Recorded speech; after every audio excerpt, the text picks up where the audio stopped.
Hello my darlings, welcome back to my channel and to another video. And today I got recently a couple of requests that I should get back to showing you more designer and niche fragrances, so I bought a lot. Okay, your wish is my command. Of course I have fun with it doing it, but yeah, you got what you wanted. I bought quite a bit of niche fragrances, quite a bit of designer, some new releases. I have only three fragrances that were sent to me, so I'm gonna include them in this video. One you already know about because I love it. So yeah, let's jump right in, and if you love the content or if you just like it, it's still enough to hit the subscribe button. It helps me so much. So let's start with the one that you guys already know I love. It is a brand new bottle from Nomade, and that is Sugar Leather.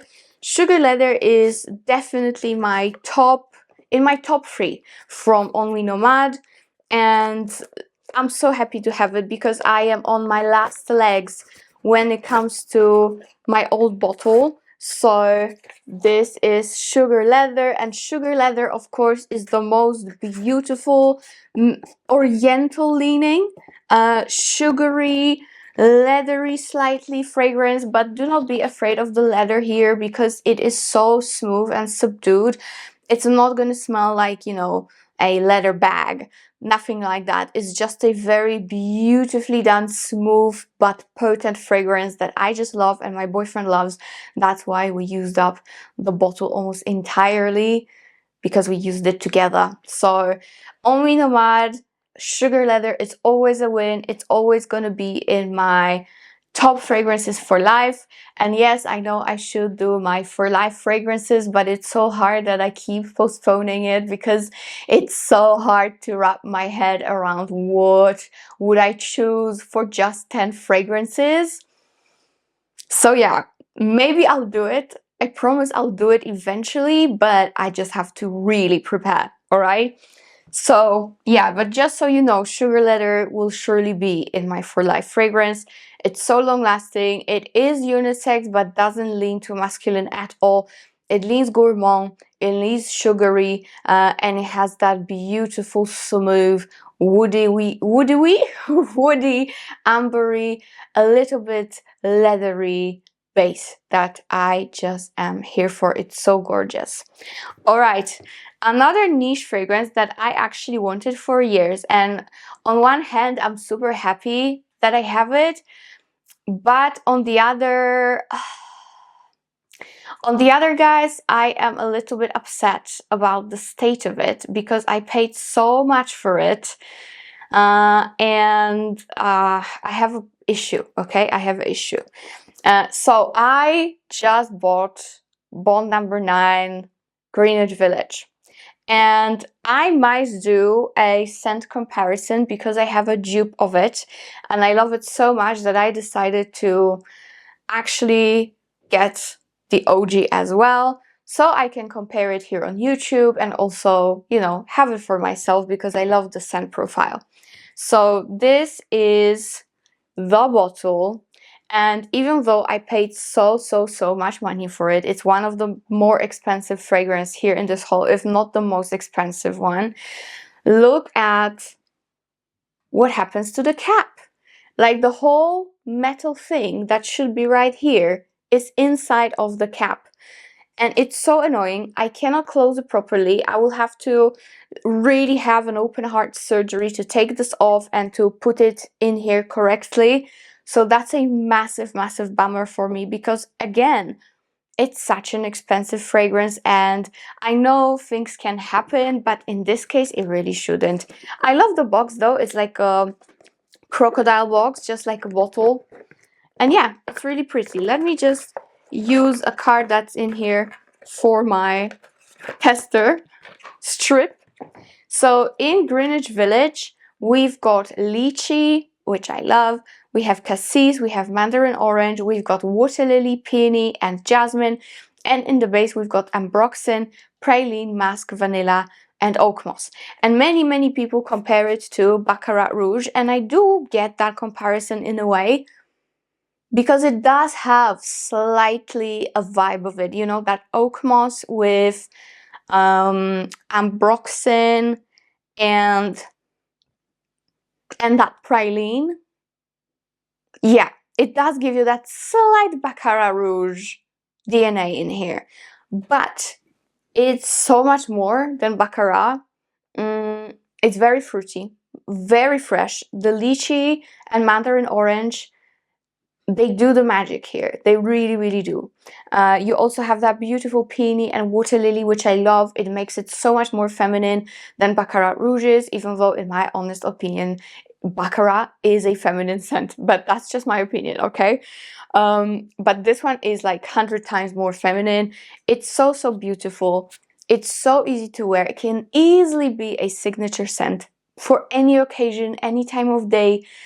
It's just perfect, and it does last forever. It has moderate plus projection. The only thing I'm very unhappy about is this cap. What is this, guys? Please tell me in the comments below if you have any Bond fragrance and if it happens to you with any of them, because I'm a little bit pissed. You know, like, not too happy about it. Not too happy about it. All right. Another fragrance that I did kindly receive from Jovoy. I've been buying their fragrances for years, but this one is a new release and I kindly got it sent for a review.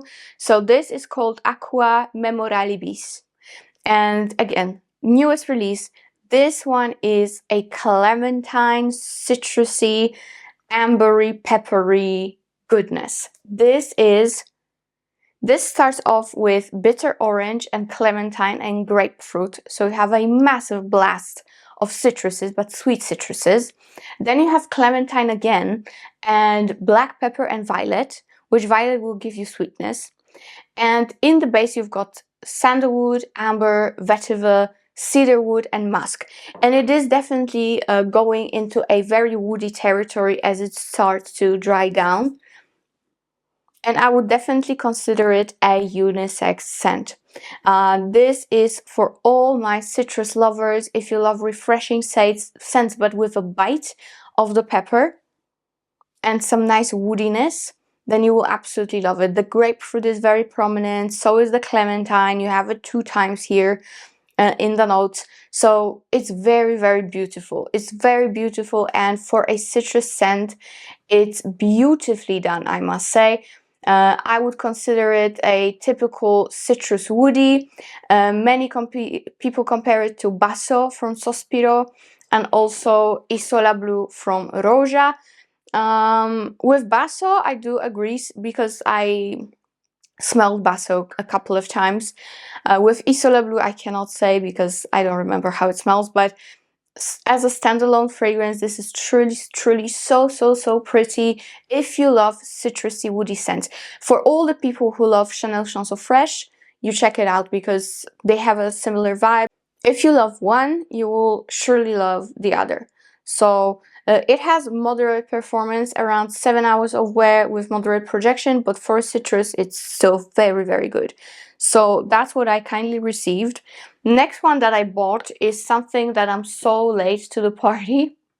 And funny thing, the brand is soon releasing the extrait version, and I thought that I'm not gonna wait for the extrait to be released because I want to have both so I can compare them to you in the future. So I'm definitely gonna buy the extrait of BDK Rouge Smoking, and for now we've got the OG. Everybody seems to love it. I used to have a dupe for it, but it was not giving me the OG vibe. I didn't really love it. I think it was from FA Paris, if I'm not mistaken. Francique, it was called. I didn't really love it, and I told you straight away it's not that cool. This is so cool though. So here we have cherry, pink pepper and bergamot. We have black vanilla. We have heliotrope and orange blossom. And in the base we've got tonka bean, cashmere, musk, ambroxan, a little bit of labdanum and violet. So I'm sure you all know the bottle. I finally bought it. I don't know what took me so long, to be honest, but I got it at a very, very nice price, like almost half priced on a Polish website.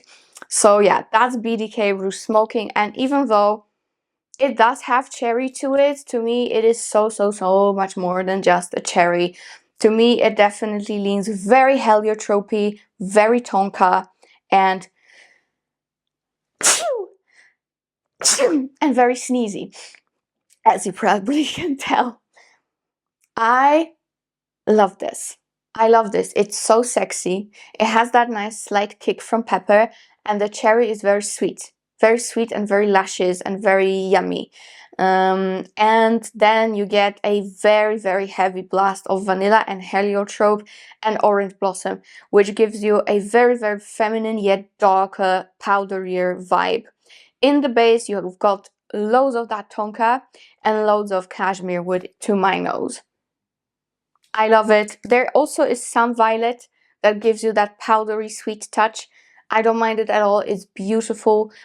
Surely one of the best BDK perfumes, even though I love Pas Ce Soir, I love Tuberose Imperial, I love Velvet Tonka.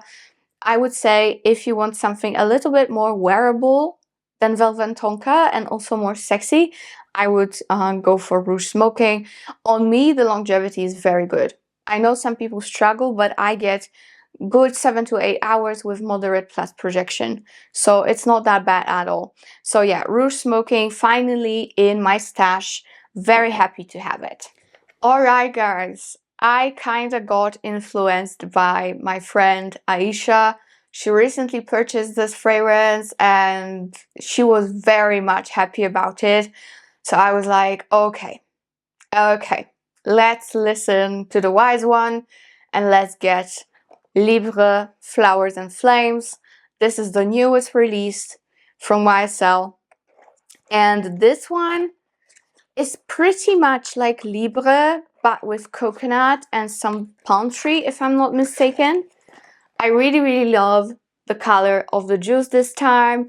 You know, I really do not love when juice is too dark, and I really love this one. I don't know, it's just a thing that I have. I don't know why. But here we have lavender and bergamot. Then we have orange blossom, another lavender, coconut lily, and palm tree. And in the base, we only have vanilla. So as you can see, they completely got rid of any fruity aspects of the original Libre. It's also way less ambery, resinous, comparing to those winter ones like Intense and Le Parfum. And this is definitely more uplifting, more tropical, and also more fun, but it's still very elegant in its nature. You surely still get that Libre DNA. You still get beautiful lavender with orange blossom. You also get a lot of bergamot. Like the citruses are definitely there in the opening, and it's very zesty, very uplifting. As I said, it feels fresh, very fresh. Then as it's drying down, you start getting that beautiful coconut with quite a heavy aspect of lily. I do get quite a lot of lily. Just like you have that lily in Divine from Gaultier, you know? Very similar vibe. And the palm tree actually gives you some greenness and still a freshness to the composition, so it still remains quite fresh. In the dry down, you only have vanilla, but I feel like the coconut, the orange blossom, and the lily pull down to the whole dry down and stay with the vanilla. The bergamot evaporates in about an hour or so. The lavender starts evaporating in like 2 or 3 hours. What you're left with in the base and what you're gonna wear throughout the day is orange blossom, vanilla, coconut, lily fragrance with some freshness running through it. I really love it. It's beautiful. It's definitely the most tropical take on Libre line, and I'm always here for tropical flankers and tropical scents. I've recently got so many tropical leaning flankers from the designer world, like Divine from Jean Paul Gaultier. We have this Valentino Gold. I have so many things that used to be like a normal designer fragrance, and now the brands turned them into that tropical heaven with coconut and vanilla and all that jazz, which I'm not mad about at all, and this one is no exception. So I would say if you're a big fan of Libre and you want something that is more vacation, more tropical, but still gives you that classy Parisian chic Libre DNA, then try it. It has very, very good performance, at least 8 hours with moderate plus projection on me, which means we can consider it almost a beast. But all YSLs last very well on me, and they always project to the point that I can smell myself. So yeah, happily, this one is no exception when it comes to lasting power, so I'm very happy with it. Probably at the moment my favorite Libre. That's what I have to say. So that's Libre, okay? That's Libre. And I have another fragrance that I bought because I promised you. I promised you I would. So there we have it. And the next video will probably be a compilation of the whole genre that I have. Okay, of course, many of these are discontinued, so I cannot get my hands on them, but I'm gonna tell you which ones of the remaining ones on the market is the best. And I'm talking about Miss Dior Le Parfum, or just Parfum. And this is the newest addition to Miss Dior line from Dior. This one has been created by Kurjan when he stepped into being the master perfumer of the brand. So this is this year's release for Dior. And I must say, by the way, if you do not know the whole story, why I promised that I would get this, I recently got the Eau de Parfum from a couple of years back, and my intention was to get the newest one, but now I have them too, so I will compare them very, very soon for you. But yeah, this one only comes, the biggest bottle is 80 ml, which comparing to Eau de Parfum, you get 100 ml, and this one is way more expensive. Of course, I was waiting for some, you know, nice discount drama online to get it, and I got some money off buying it, and that's what I suggest you do as well. If I have some discount codes for the shops that I usually go to link you the products, because I know they're legit, then I will of course insert it for you. But let's get into this fragrance. So this starts with apricot and peach and mandarin orange. Then we have some wild strawberry, floral notes, and jasmine. And in the base, we have no vanilla, unfortunately. We've got patchouli, amber, moss, and cedar wood. So this one is a fruity, I would say woody scent.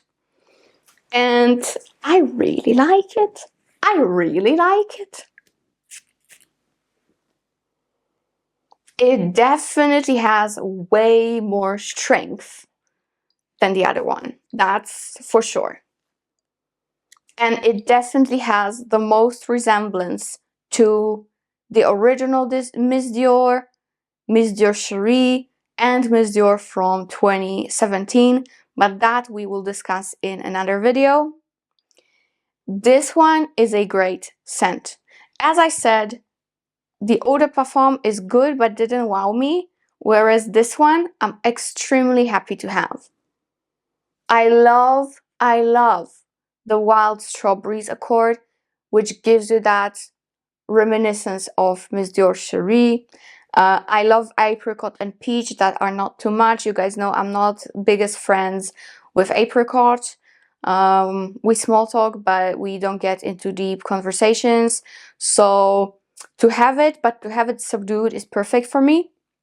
Then you have that floral extravaganza going on, and I must say it's quite patchouli forward.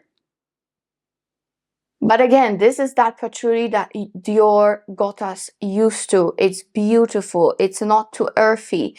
It is smooth, and it is very anchoring to other notes. It is quite sweet. It is very warm, very demure.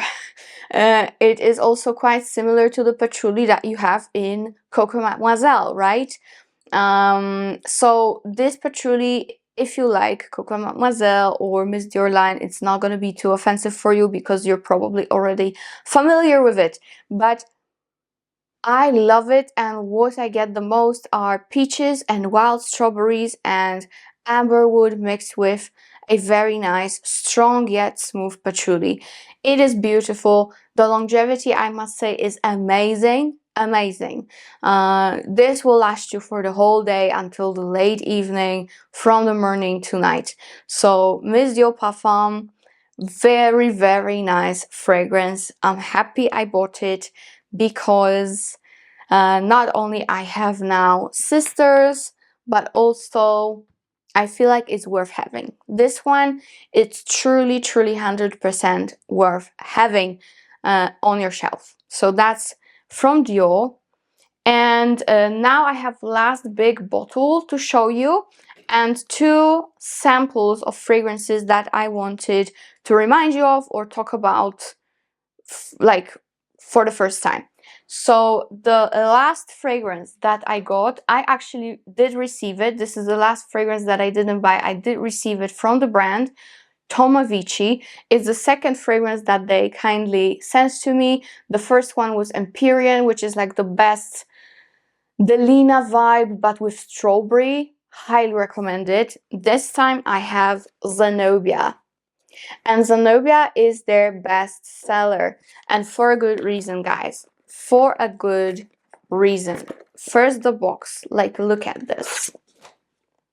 Like, look at this. So gorgeous, with a note. And the, the bottle is like...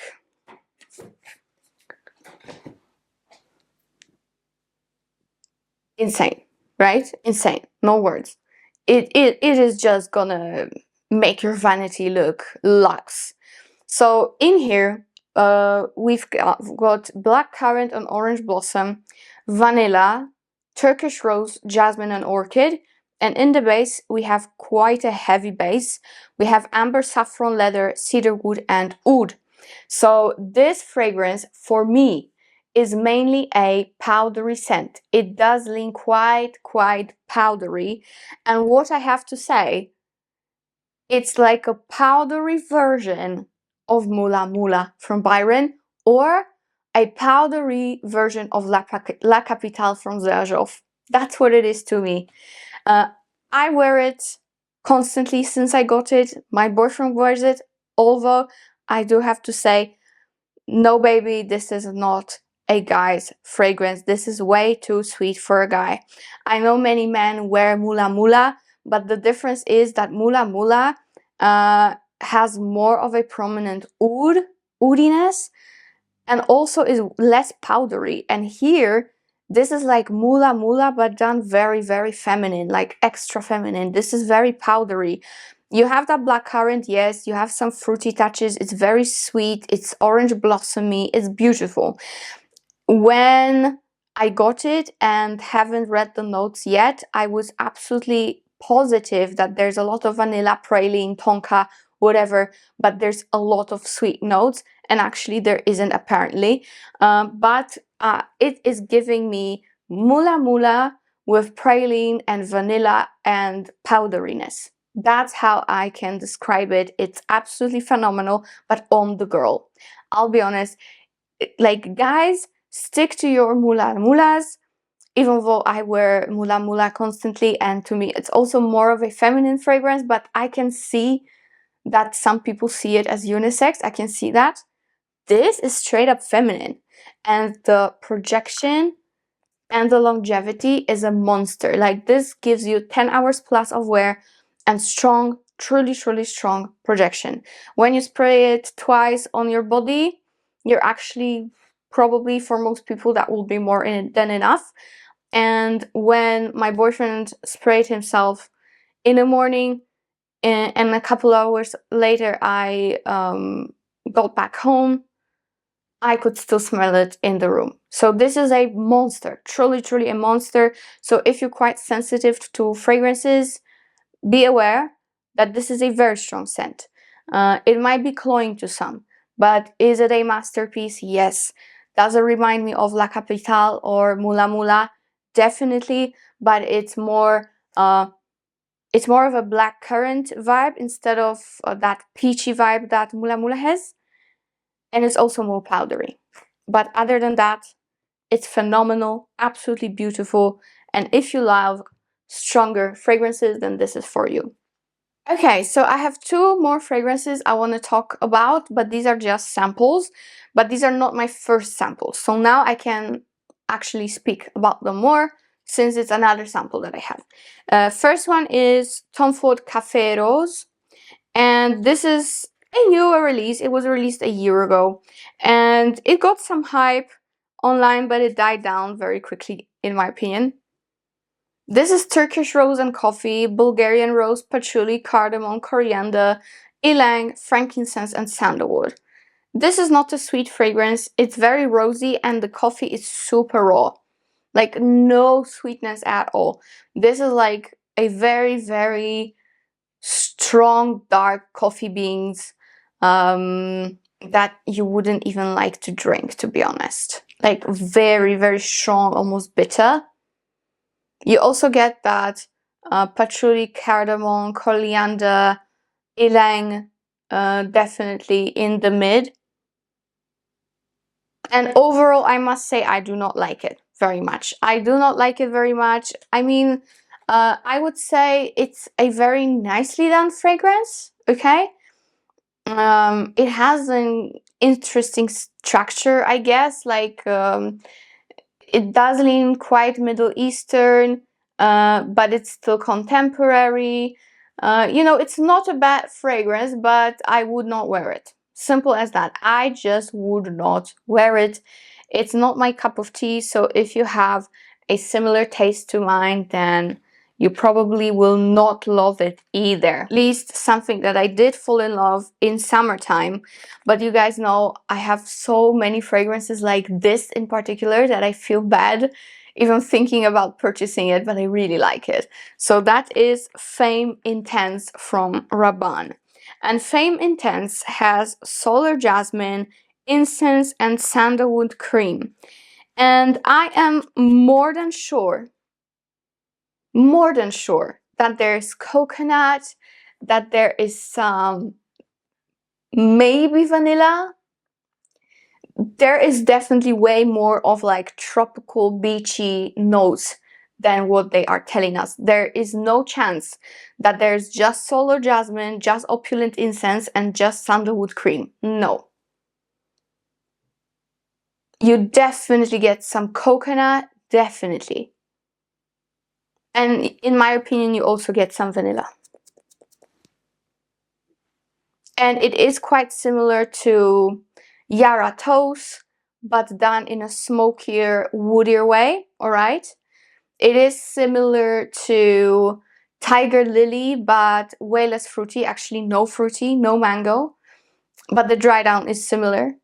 It is quite similar to Valentino Gold, the newest one that I just reviewed for you. Quite similar, but again, more smoky, but still very beachy, coconutty. Okay, guys, you know what? I think I have to have it. I've been saying that already in my video that I, for the first time, talked about it. That I'm gonna get a bottle. And now I have the same feeling that I want a bottle. Even though I have 200 fragrances like this. Just like this. But this one is smoky, so it's different, right? No, man, I like it. I like it very much. To me, don't get by only the notes that they tell you, because it's something very creamy here, quite milky. It is balsamic, but I also get to my nose that there has to be coconut. There has to be coconut because it's very, very prominent. It's prominent AF. And I love it. It's like coconut, sandalwood, incense, covered in jasmine. But again, it's like more of a solar, beachy jasmine, non-indolic whatsoever. I like it. And it seems to last very well. So yeah, you can be sure that I might buy Fame Intense. My bad for sniffing the samples, hey? The last one we have is Burberry Goddess Intense. And again, it's not my first sample. I don't know if I talked about it on the channel briefly or not, but I always like to say my opinion after at least 2 or 3 samples, okay? That's just my thing. But This is, of course, the intense version of the original Goddess that was released when? A year ago? Not too long before this. So they're really just spitting out the perfumes like they got paid for it, because they are. Okay, so this is considered to be an aromatic gourmand. And we have lavender here, 3 types of vanilla plus vanilla caviar. And in the dry down, we only have patchouli. And I must say, guys, I wasn't crazy about the original Goddess. Now I have it on my hand and on paper.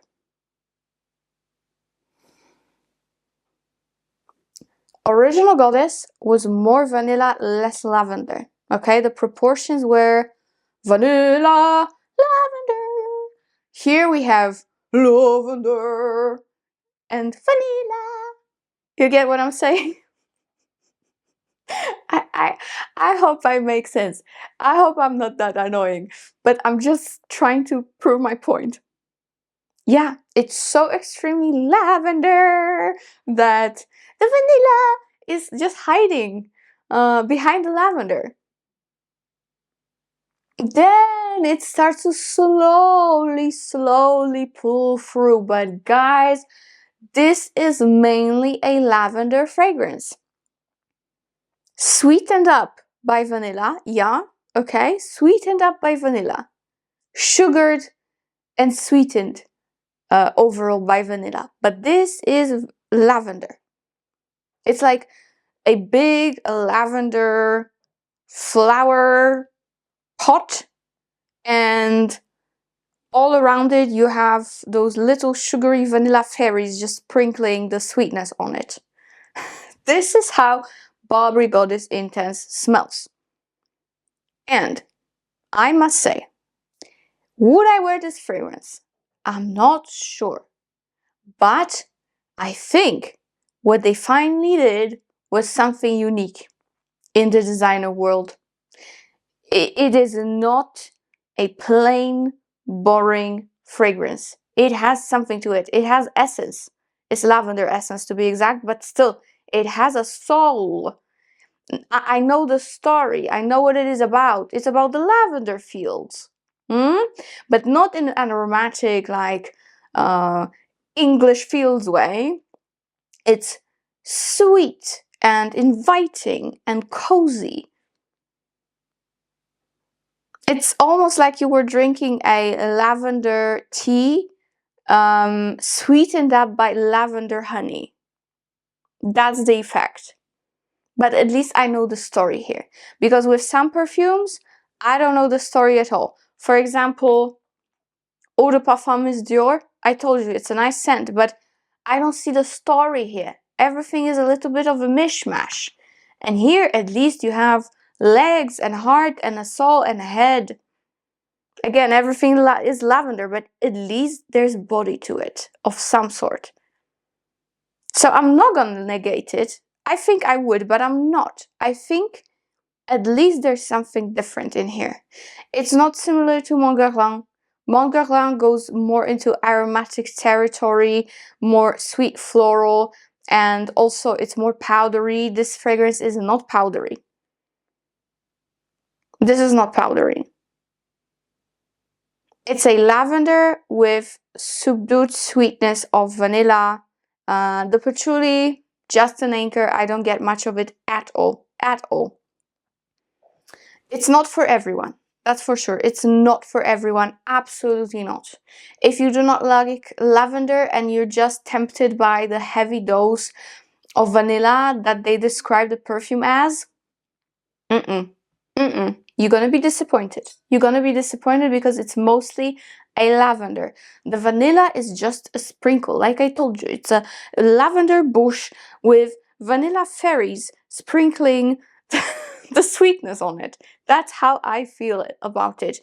And there's no way around it. You are not gonna not smell vanilla. Like, no person with the right nose will completely neglect and be a nosemic to the lavender, because it's very, very prominent. It's forward. It's here to stay. It's still a sweet fragrance with that gourmand vanillic touch. Okay, let's give it that. But it's mainly a sweet lavender. Okay, so I don't think it's a bad release. I think it's better than the OG because to me the OG didn't have that essence. This one has some story to tell. But again, it's not the easiest fragrance because you're gonna smell like lavender bush. Like, for sure, you're gonna smell like lavender bush. If you want that, it's a perfect scent for you. But in general, it's still a lavender bush. Okay guys, this is it for today. I hope you liked it. So I would say every single fragrance from this haul is worth getting. There's no flop.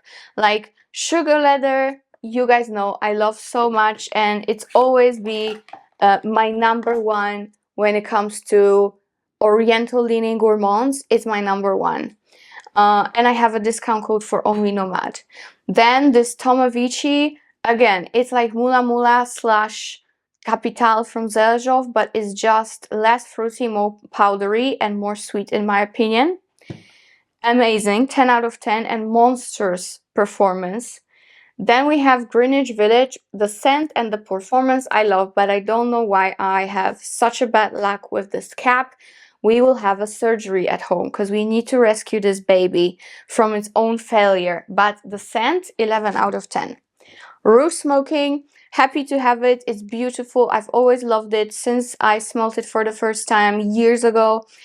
And we're waiting for the X-Straight to compare. So stay tuned for that. Flowers and Flames, coconutty, bright, citrusy, greener version of the original Libre. I love it. Great performance. My favorite Libre at the moment. Then we have the most citrusy woody scent of all, Aqua Memoralibis from Jovoy. Beautiful. All the citruses you might think of are here, and all the woods you might think of are here, but blended so nicely, so beautifully. It's actually gorgeous. And of course, my love. I love it. Such a good thing that Mr. Kurjan did. Gorgeous, gorgeous scent. Is it better than the Miss Dior Cherie? No. But at least we have something. Okay? So that's going to be in another video. I'm going to compare all the Miss Diors that I have and some alternatives. So yeah, that is it, my darlings. I hope you enjoyed it. And thank you so much for watching, and see you in my next one. Bye.